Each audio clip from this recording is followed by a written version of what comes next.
சுவையான நிகழ்ச்சிகள் சொன்னேன். ஒரு செய்தி சொன்னேன், இந்த வெள்ளத்தின் போது ஒரு கிராமம் எப்படி சாப்பாடு போட்டது அப்படின்னு. நான் ஒரு நிகழ்ச்சி சொல்றேன் கேளுங்க. செப்டம்பர் 11 ஒரு முறை அமெரிக்காவில் இரட்டை கோபுரம் தகர்க்கப்பட்டதுன்னு ஒரு செய்தி ஞாபகம் இருக்கலாம். அந்த காலகட்டத்தில் விமானங்களை எல்லாம் திருப்பி விட்டாங்க. அமெரிக்காவில் வந்து லேண்ட் ஆகாதபடி விமானங்களை எல்லாம் திருப்பி விட்டாங்க. வெவ்வேறு இடங்களுக்கு போய் சொல்லி அமெரிக்காக்குள்ளேயே வரக்கூடாது, எந்த விமானமும் வெளியிலிருந்து வந்து அமெரிக்காக்குள்ள லேண்ட் ஆகக்கூடாதுன்னு திருப்பிட்டாங்க. நீங்க ரயில்ல சொன்ன நிகழ்ச்சி மாதிரி ஒரு விமானம் ஒரு சின்ன எளிய ஏர்போர்ட்ல போய் இறங்குது. அதாவது அது அதனுடைய தகுதிக்கு அது போய் இறங்க வேண்டிய ஒரு சரியான இடத்துல அமெரிக்காக்குள்ள வரல, திருப்பி விடப்பட்டு ஒரு எளிய கிராமத்துல போய் அது நிக்குது. அந்த விமானம் போய் நின்றுடுச்சு. அந்த நாட்டு அரசு சொல்லிடுச்சு, நீங்க இறங்கக்கூடாது, விமானத்துல இருக்கிற யாரும் கீழே இறங்கக்கூடாது, நாங்கள் வந்து சரியானபடி உங்களுக்கு உத்தரவாதம் அளித்த பிறகு உங்களால ஆபத்து இல்லைன்னு நாங்க கன்ஃபார்ம் பண்ணதுக்கு அப்புறம் தான் பிளேனை விட்டு இறங்கணும் அப்படின்ட்டாங்க. கிட்டத்தட்ட 8 மணி நேரம் 10 மணி நேரம் அந்த விமானத்துக்குள்ள அவங்க இருக்கிறாங்க. ஆனாலும் உள்ள இருக்கிறவங்களுக்கு டீ தேவைப்படும், தண்ணீர் தேவைப்படும், எளிய உணவு தேவைப்படும். அந்த சின்ன கிராமத்துல இருந்து கொடுக்குறாங்க. எவ்வளவு கொடுக்க முடியுமோ அவ்வளவு கொடுக்குறாங்க. ஒரு 7-8 மணி நேரத்துக்கு பிறகு எல்லா சோதனையும் பண்ணிட்டு எந்த ஆபத்தும் இல்லைன்னு அந்த கிராமத்துல அந்த மேல இருந்த அத்தனை பேரையும் கீழே இறக்குறாங்க. இப்ப அது எதனா அந்த பெரிய ஹோட்டல்லாம் கிடையாது, அத்தனை பேரையும் தங்க வைக்க முடியாது. மறுபடியும் அமெரிக்காவிலேருந்து கிளியரன்ஸ் வராம அந்த விமானம் அந்த இடத்தை விட்டு புறப்பட முடியாது.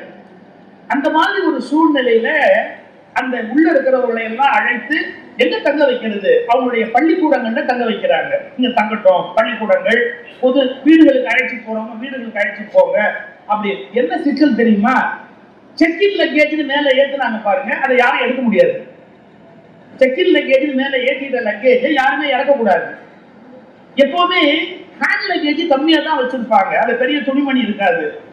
நீங்க சொன்னீங்கல்ல ஒரு கிராமம் எப்படி நடந்ததுன்னு, இது அந்த விமானத்துல இருந்த அத்தனை பேருக்கும் அந்த ஊர் மக்கள் சமைத்து ரொட்டி தயாரித்து அத்தனை பேருக்கு சாப்பாடு கொடுத்து அங்கேயே இருந்தா அவங்களுக்கு போர் அடிக்குமேனு ஒரு பஸ் 2 பஸ் ஏற்பாடு பண்ணி அக்கம் பக்கம் ஊர்களுக்கு அவங்கள சைட் சீயிங் கூட்டிட்டு போயிட்டு அவங்களுக்கு மாற்று துணி கிடைக்காதுன்னு அவங்க துணியை வாங்கிட்டு போய் துவைச்சு திருப்பி கொடுத்து இவங்களுடைய துணியை எடுத்துட்டு போய் துவைச்சு அதை மறுபடியும் கொண்டு வந்து இவங்களுக்கு அந்த துணியை கொடுத்து உடுத்து மாத்துறது, அயன் பண்ணி கொடுக்கறது, இப்படி எல்லாமே அந்த கிராமம் 3 நாள் செய்தது.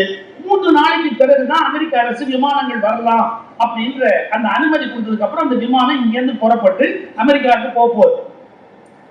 அப்ப அந்த விமானத்துல எல்லாரும் ஏறி உட்கார்ந்த உடனே அந்த கிராமத்து மக்களுக்கு நன்றி சொல்லணும், நம்ம இவ்வளவு தூரத்துக்கு சிரமத்துக்கு மாட்டிக்கிட்டோம், நம்ம இந்த கிராமத்து மக்களுக்கு நன்றி சொல்லணும், என்ன பண்ணலாம் அப்படின்னு ஒருத்தர் கேட்கிறாரு. சரி, நாம ஒரு காரியம் பண்ணுவோம். அவர் தன்னுடைய ஹேட்டை எடுத்தாரு, எல்லாரும் கையில இருக்கிற பணத்தை டொனேட் பண்ணுங்க, இந்த கிராமத்து மக்களுக்கு கொடுத்துட்டு போவோம், ஏதாவது இந்த மக்கள் பயன்படுத்தும் அப்படின்னு தன்னுடைய ஹேட்டை எடுத்துட்டு தான் சில டாலர்ஸ் அதுல போட்டுட்டு அப்படி ஒவ்வொன்றா கொடுக்குறாரு. அந்த விமானத்துல பயணம் செய்த ஒரு பெரிய பணக்காரர் அவர் சொன்னாரு, நீங்க வசூல் பண்ணி முடிங்க, அது எவ்வளவு வருதோ அதுக்கு நிகரான தொகை நான் கொடுக்குறேன், அப்படியே அந்த தொகையை அந்த கிராமத்து மக்களுக்கு கொடுத்துட்டு போகலாம் அப்படின்னு அந்த பணக்காரர் சொல்றாரு.